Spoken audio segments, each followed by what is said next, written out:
Bismillahirrahmanirrahim. Alhamdulillahi rabbil alamin va aqibatu lil muttaqin was salatu was salamu ala khayri xalqi Muhammadin va ala alihi va ashabihi ajma'in. Amma ba'd. Assalomu alaykum va rahmatullohi va barakatuh. Rasululloh sallallohu alayhi va sallam marhamat qiladi: "Khayrul quruni qarni, thumma alladhina yalunahum, thumma alladhina yalunahum." Insoniyat yashab o'tgan asrlarda eng afzali meni asrim deydi. So'ngra ana shu asrdan keyingi kelgan asr, so'ngra undan keyingi kelgan asr. Rasululloh sollallohu alayhi vasallam 3 zamonni, 3 asrni maqtadi. Ulardan albatta eng afzali Muhammad Mustafa sallallohu alayhi vasallam o'zi yashagan zamoni saodat bo'lgan, o'zi yashagan asr. Undan keyin sahobalarning asri, undan keyin tobiinlarning asri. Siz bilan biz mana shu zamoni saodat deb zikr qilingan asrlarning ikkinchisi sahobalar davrida haqida gaplashar ekanmiz. Siz bilan biz har bitta sahobaning hayotini o'qib o'rganishlikda o'zimizga ularning hayotidan ibrat namunani olishimiz vojib bo'ladi. Bugungi o'qiydigan sahobaning ismi Abdulloh ibn Huzofa as-Sahmi radhiyallohu anhu. Bu kishi haqida Umar ibn Hattobning muhaddi bir shior aytgan so'zi bor, shu bilan boshlaymiz darsimizni. Har bitta musulmon Abdulloh ibn Huzofani boshidan, peshonasidan o'qib qo'yishligi kerak. Va men mana shu narsani birinchi bo'lib boshlab beraman. Abdulloh ibn Huzofa as-Sahmi juda ko'p arab yigitlari qatorida bir yigit edi. Agar islom degan ne'mat Alloh taolo tomonidan unga berilmaganida, agar islom Rasululloh sollallohu alayhi vasallam u zotning yelkasiga qo'ygan yuk agar shu kishiga berilmaganida, boshqa arab yigitlari qatorida tarixda hech qanday iz qoldirmagan holda yashab o'tib ketishligi aniq edi. Lekin bu kishiga mana shu baxt qushi boshiga qo'ndi. Rasululloh sollallohu alayhi vasallam zamonlarida u zotga sahoba bo'ldi va o'zini zamonasida yashayotgan eng buyuk ikkita podshoh, Rum qaysari va Fors kisrosini huzurida suhbatda bo'ldi, ular bilan bahs qildi. Hijratni 6-yilida Rasululloh sallallohu alayhi vasallam islom dinini butun yer yuzida tarqatishlik uchun, yer yuziga e'lon qilishlik uchun bir qancha dunyodagi katta podshohlarga maktublar yozdi. Mana shu maktublar orqali payg'ambarimiz ularni islom diniga da'vat qildi. Va mana shu safar uchun payg'ambarimiz o'zini xos sahobalarini tanlab oldi. Payg'ambar alayhisalom mana shu sahobalarni tanlab xat bilan jo'natar ekan, bilar edi bu qanchalik xatarli safar ekanligini. Chunki bu xat ko'tarib ketayotgan kishilar kimlar edi? Bu kishilar o'zini zamonida eng biz sizni har qanday buyrug'ingizni bajarishga tayyormiz, xohlagan buyrug'ingizni buyuring dedi. Shunda payg'ambar sollallohu alayhi vasallam ana shu ko'p sahobalardan 6 kishini islom degan chiroqni tarqatishlik uchun, islom degan nurni yer yuzida tarqatishlik uchun 6 kishini qo'liga xat berdi. Ularning qatorida Abdulloh ibn Huzofa as-Sahmi roziyallohu anhu ham bor edi. Bu naqadar sharaf, naqadar baxtki, Rasulullohning qo'lidan xatni olib, boshqa podshohlarga yetkazishlik vazifasini olishlik. Mana aytdik, bu Abdulloh ibn Huzofa boshqa arab yigitlardaqa bir yigit edi xolos. Agar shu sharaf u kishiga berilmaganda, dunyoga kelib ketganligini birov bilmas edi ham. Lekin islomni mahkam ushlaganligi, Rasulullohning so'ziga so'zsiz itoat qilganligi u kishini qiyomatgacha ismi zikr qilinganda radhiyallohu anhu, Alloh undan rozi bo'ldi degan so'zni olish sharafiga muyassar bo'ldi. Abdulloh ibn Huzofaga Fors podshohi Kisrohga xat olib borishlik vazifasi topshirildi. Xatni oldi. Rasulullohning omonatini oldi. Rasulullohning elchisi bo'ldi, Rasulning rasuli bo'ldi. Shu sharaf bilan keldi, uyga tayyorgarligini ko'rdi, ayoli bilan farzandi bilan xayrlashdi va Allohga tavakkul qilib, Fors yurtlariga qarab ot qo'ydi. Fors yeriga yetgan paytida Kisroni huzuriga kirishga ruxsat so'radi. Elchi kelganligini eshitgan Kisro buyurdi, saroyini bezashdi, butun ayollar to'plandi va ruxsat berildi Abdulloh ibn Huzofaga kirishlikka. Abdulloh ibn Huzofa sahroy odamlardan edi. Kiyimi oddiy edi, ko'rinishi oddiy edi, qo'ydi hidi kelar edi. Kisro o'zini zamonasida ilohlikda da'vo qiladigan podshohlardan edi. Ana shu davrda agar bir qisqacha gapiradigan bo'lsak, ana shu davrda insoniyatning ko'proq qismi yashab turgan joyni ikkita buyuk bir imperiya egallab turardi, bo'lib turardi. Yarmini Fors, yarmini Rum egallab turardi. Ana shu dunyodagi eng qudratli ikkita mamlakatning bittasiga Abdulloh payg'ambarimizning risolatini, xatini ko'tarib bordi. Unga ruxsat berildi, kirdi. Abdulloh xatni olib kelayotganda Kisro ishora qildi xizmatkoriga xatni olib kelishlikka. Abdulloh xatni bermadi, Rasululloh menga Kisroning qo'liga topshirishlikka buyurdi. Qo'liga topshiraman dedi. Xatni oldi, olib borib Kisroning qo'liga topshirdi. Kisro oldi va o'zini arab tilini biladigan tarjimonlardan bittasini chaqirdi, xatni ovozini chiqarib o'qishlikka buyurtirdi. Xat quyidagicha edi. Bismillahirrohmanirrohim. Min Muhammadin Rasulillah ila Kisra azim Furs. Salamun ala man ittabal huda. Xatni mazmuni Bismillahirrohmanirrohim. Muhammad Rasulullohdan forslarning buyugi Kisroga, hidoyatga ergashganlarga salom bo'lsin dedi. Mana shu satrlarni eshitdi-da, davomini eshitmasdan Kisro shunday bir g'azab o'tiga mindi. Yuzlari qizardi, bo'yinda tomirlari irg'ib ko'tarilib chiqdi. Qanday qilib bu meni qulim bo'lgan Sahroyi Arab o'zini ismini meni ismimdan burun aytishga jur'at qiladi. Buni nazarida palonchiga palonchidan deb turib payg'ambar alayhisalom o'zini ismini keyin aytishligi kerak edi. Bu tug'yonga, kufrga botgan podshohning ahvoli shu edi. Xatni qo'lidan oldida yirtib tashladi. Abdullohni haydab chiqarishlikka buyurdi. Abdullohni sahrodan olib chiqib irg'itishib yubordi. Abdulloh endi nima bo'lishligini o'ylandi. Endi nima bo'ladi? Xatni yirtib yubordi. Payg'ambar sollallohu alayhi vasallamdan so'ramagan ekan nima qilishdi. Agar yirtib olsa nima qilaydi? Eng asosiysi payg'ambarimizning buyrug'i bajarildi. Endi bu yoqqa qizig'i yo'q, otini sahroga qarab chopdi, ketdi. Kisro g'azabdan tushgandan keyin Abdullohni topib kelishga buyurdi. Lekin ancha uzoq yo'lga ketib qolganida uni topisha olmadi. Payg'ambar sollallohu alayhi vasallamga bu xabarni yetkazganida, "Ya Rasululloh, sizni xatingizni yetib tashladi" deganda Alloh taolo uni mulkini yetib tashlasin dedi. Haqiqatan yetib tashladi Alloh taolo. 1000 yildan ko'p turgan Fors imperiyasi musulmonlarning qo'llarida vayron bo'ldi. Musulmonlar g'olib bo'ldi ustidan. Bu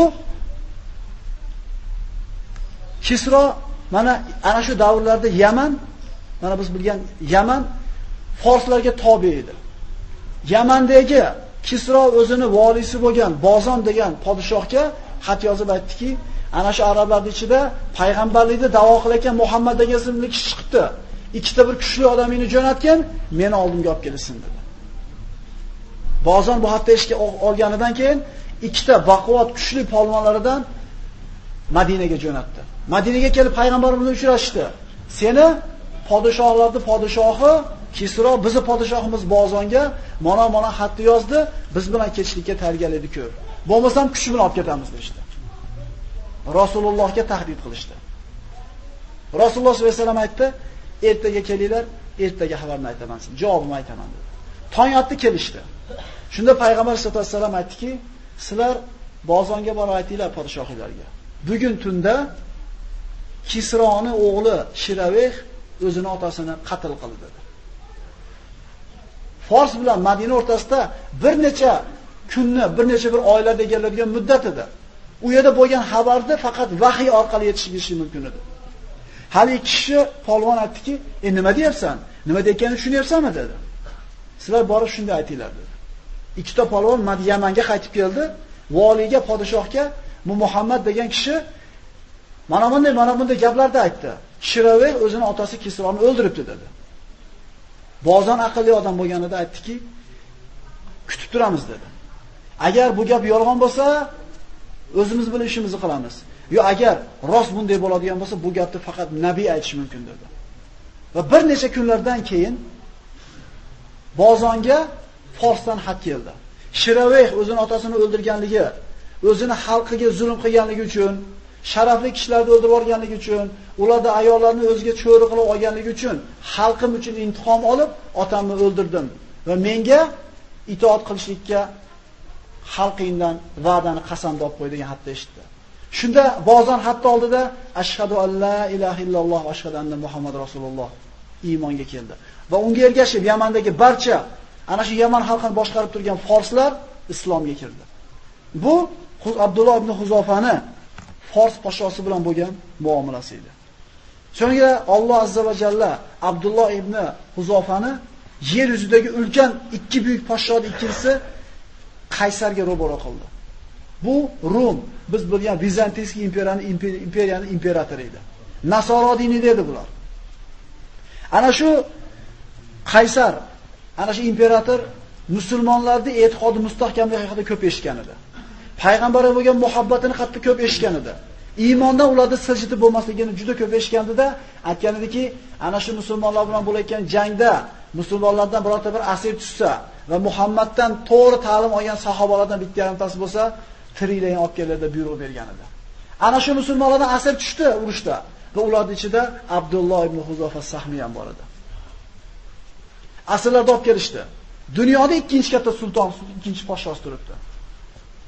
Abdullohni qo'lida kishanband qilgan holda olib kelishdida, qarab turib imperator aytdiki, bitta taklif bor dedi. Abdulloh, eshitaman, gapir dedi. Aytdiki, diningdan yuz o'girasan dedi. Nasroniy diniga o'tasan. Senga bir ko'p hadiyalarni beraman dedi. Bu Rasulullohning sahobasi aytdiki, hayhot dedi. 1000 marta o'lganim afzal. Seni diniga kelib o'zimni dinimdan qaytgandan ko'ra dedi. Shunda hali Qaysar aytdiki, bu o'jar odamga o'xshaysan. Agar sen men aytgan ishni qilmasang o'ldirib yuboraman dedi. O'lim menga 100 marta afzal dedi. Ozgina turdida yana bitta taklif bor dedi podshoh. Abdulloh, eshitaman dedi. Diningdan qaytasan. Nasron diniga o'tasan. Meni vazirim bo'lasan. Mulkini yamini beraman dedi. 3-4 chaqa uchun dinini almashtirib olayotganlar yo'q bo'lmayapti eshitib turibmiz. Nasroniylikka o'tib ketayotgan, hafiz sektalar kirib ketayotgan, arzimagan 3-4 chaqa uchun oxiratini sotib olayotgan kishilarni qulog'imizga chalinib turibdi. Eshitib turibmiz. Bu zotlarni ko'ringki, yer yuzidagi eng katta imperiyaning imperatori yarim mulkimni beraman deyapti. Bular e'tiqodini, iymonni qadri yetgan kishilar bo'lgan. Yo'q dedi. Agar sen mulkini hammasini berganingda, butun arab ajamli yerlarni bir qilib turib, meni qo'limga topshirganingda ham, seni bu taklifini men xuddi javob bermayman dedi. Shunda noumid bo'lgan Qaysar olib chiqib qo'rqitishlikni ixtiyor qildi. Yog'ochga qo'yishdi, kamonchilarga buyurdi, qo'lini yoniga otinglar, qo'rqitinglar dedi. Ochishdi, qo'lini olib kelib sayildi. Yana azz qildi taklifini. Abdulloh yana inkor qildi. Endi oyog'ini oldiga otinglar dedi. Oyoqlarini oldiga otdi, sayildi, cho'tishlik uchun. Yana bosh tortdi. Shunda aytdiki, olib chiqib dedi. Qaynab turgan dosh qozondagi yoqqa sovoringlar dedi. Ularni radhiyallohu anhum desa hayron bo'lmaylik. Bekarga bu sharafga ega bo'lmagan ular. Butun dunyoda boyligini, eng katta davlat o'zini yarim boyligini taklif qilib turgan paytda ular yo'q deyishlikka quvvati yetgan. Chunki o'lishiga ishongan ular. 3-4 so'm uchun oxiratini sotib olib, jahannamda o'ziga bir haqqi olmagan ular. 2 kishini olib kelishdi, musulmonlardan asir tushgan, katta qaynab turgan dosh qozonda yoqqa shunday tashlashib yubordi. Go'shtlari etlardan shunday ajrab ketdi, go'shtlari qojilab ketdi, suvilari yalang'och ajrab qoldi. Endi navbat Abdullohga keldi. Abdullohni olib kelib, o'choqda oldiga olib kelib, ana shu qozonga tashlamoqchi bo'lib turgan paytda Abdulloh yig'lab oldi. Shunda, bu sindi bu. Bu yig'ladi bu. Bu endi hozir taslim bo'ladi deyishdi. Va Qaysarga, podshohga uni yig'laganligini xabarini aytishdi.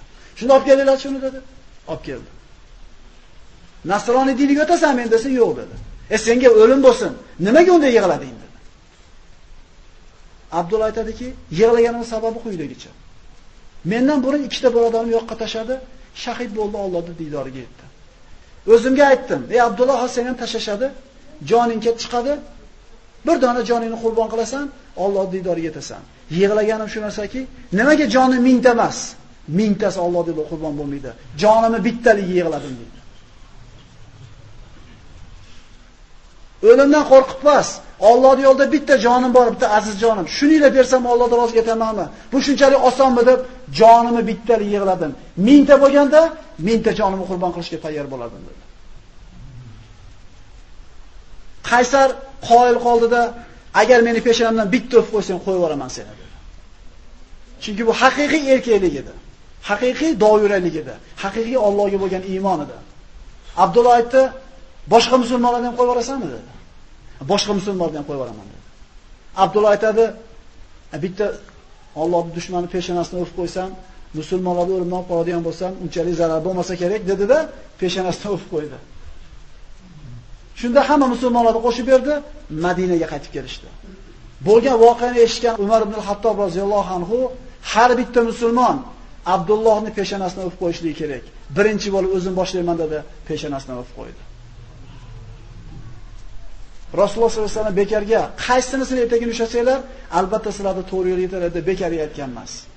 Bular ichida kuchga to'lgan polvonlari bo'lgan, boylari bo'lgan, miskin kambag'allari bo'lgan. Har bittamizga bittadan ibrat namuna bo'lishga loyiq sahobalar bor. Bizning haqiqiy kumirlarimiz, bizni til bilan aytganda, mana shu sahobalar. Shularni o'rganishimiz kerak bo'ladi. 3-4 so'm ozgina dunyoda chaqasi matosi deb turib oxiratni almashtirib bo'lmaydi dunyosiga. Parvardigoro eshitgan ma'ruzalarga amal qilishimizga tavfiq bergin va qiyomat kunida mana shu sahobalarning qaysi biri bilan bo'lsa ham yonida birga turishni nasib qilgan bo'lsin. Assalomu alaykum va rahmatullohi va barakatuh.